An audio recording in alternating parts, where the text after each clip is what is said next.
ఇప్పుడు బేబక్క బయటికి పోయి ఏం చేస్తుంది అంటే ఏం చేయదు. ఇప్పుడు కొన్ని రోజులు ఇప్పుడు మీడియా ఛానల్స్ సోషల్ మీడియా డామ్ డూమ్ డస్కా మొత్తం ఇంటి దగ్గర ఇక మనమే పోవాలి. మన దరిద్రం కొద్ది టీవీలలోనే తట్టుకోలేకపోయినా ఇంటికాడికి పోతావా.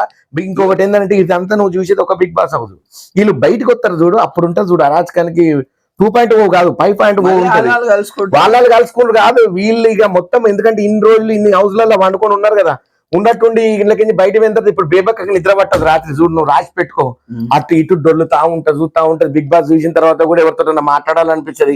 మరి ఇది నిజమో స్టాంటో తెలియదు కానీ మరి మాట్లాడే అట్లనే గట్టి గట్టిగా ఇక ఆ మైండ్ తోటే ఉన్నారు కదా. ఇప్పుడు ఈ 2 రోజులంతా ఇంట్లో శివులకించి ఇట్లా రక్తం కారుతా ఉంటది. బేబక్క ఇంట ఎవరైతే ఉన్నారో వాళ్ళందరికీ ఇట్లా శివులకించి ఇదే ముచ్చట.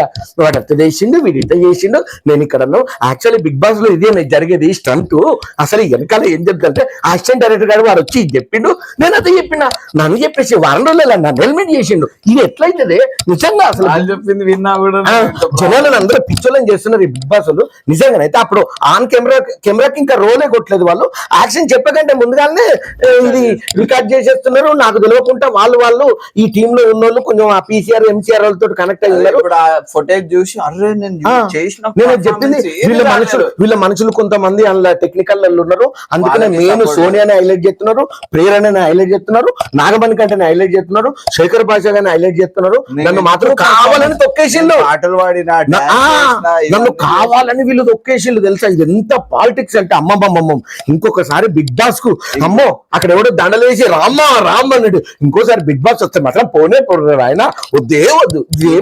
ఇంటర్వ్యూలు కూడా వస్తాయి కదా. ఇప్పుడు చూడు అసలు అక్క వెళ్ళిపోయింది నిన్న నుంచి ఇప్పుడంతా. నాకు తెలిసి నా సెన్స్ ప్రకారము అక్క ఇంకా ఫోన్ మాట్లాడుతూనే ఉంటుంది. 12:30 అవుతుంది నాకు తెలిసి.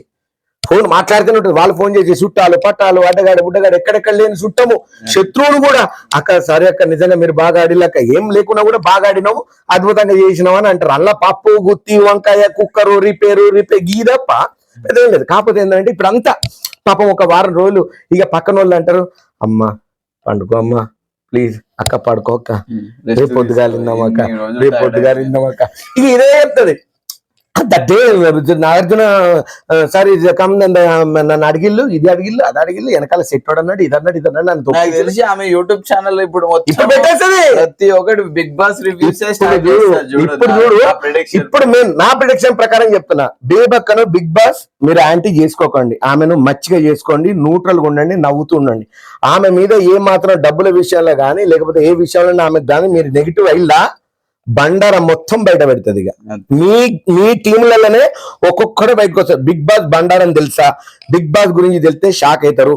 ఈ అరాచకం మామూలుది కాదని మీదే బయటకు వెళ్తుంది. కాకపోతే నేను ఒక్కటి రిక్వెస్ట్ ఏంటంటే ఎవరైతే కంటెస్టెంట్స్ బయటకు వెళ్ళిపోయిన వాళ్ళు కానీ ఉన్నోళ్ళు కానీ గతంలో కానీ శత్రుత్వం అనేది మాత్రం పెట్టుకోకండి.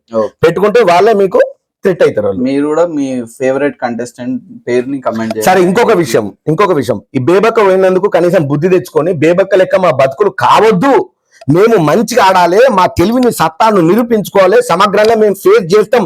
ఈ బిగ్ బాస్ సీజన్ 8 అన్ని సీజన్లు ఇంత ముందు వచ్చిన వాటికి పోటాపోటీగా మేము నిలబడతాం అనేటట్టుగా ఫేము నేము లేకపోయినా మీకు ప్లాట్ఫామ్ క్రియేట్ చేసినట్టు బిగ్ బాస్ కు జీవితాంతం ఈ జన్మంతా రుణపడి వాళ్ళ కృతజ్ఞతను మీరు తీసుకునే ప్రయత్నంగా కంటెస్టెంట్స్ అందరు చేయండి.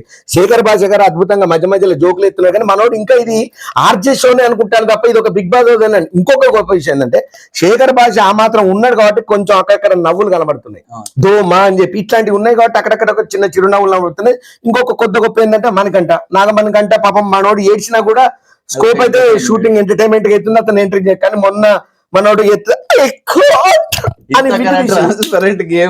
అది ఎక్సలెంట్. మరి మనోడు నాకు తెలిసి మొదటి నుంచే డే1 నుంచి కాదు మనోడు డే1 నుంచే అనుకున్నాడు, ఆ సన్నివేశం కోసం వెయిట్ చేసి ఆ టైం రాగానే మొత్తం బండారం బయట పెట్టేసి సానుభూతిని నిశ్చయపెట్టి సరే ఇది ఇట్లా ఇక ఇప్పటికైనా కూడా గతంలో పోయిన వాళ్ళని దృష్టిలో పెట్టుకుని బ్రహ్మాండంగా మీరు ఆడే ప్రయత్నం చేయండి.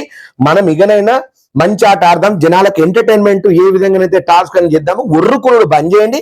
ముందు తెలుగు భాషకు తెలుగుతనానికి అన్యాయం చేయకండి. మనందరం తెలుగు బిడ్డలం. ఒకవేళ కన్నడ నుంచి వచ్చి మా తెలుగు కళాకారులు మా తెలుగు సినిమా పరిశ్రమ కొంచెం ప్రోత్సహించినా కన్నడ వాస్తవ్యులారా దయచేసి తెలుగునే మాట్లాడండి. ఎందుకంటే మీరు ఎట్లాగో మమ్మల్ని అక్కడికి రానియరు కాబట్టి మీరే ఇక్కడికి వచ్చినప్పుడు మమ్మల్ని గౌరవించండి అని నేను కోరుకుంటున్నాను. సూపర్, మంచి చెప్పినా. అండ్ మీరు కూడా మీ అభిప్రాయాన్ని కామెంట్ చేయండి. ఈ వీడియో మీకు నచ్చినట్లయితే లైక్ చేయండి, మీ ఫ్రెండ్స్ అండ్ ఫ్యామిలీ మెంబర్స్ కి షేర్ చేయండి. And don't forget to follow for more updates.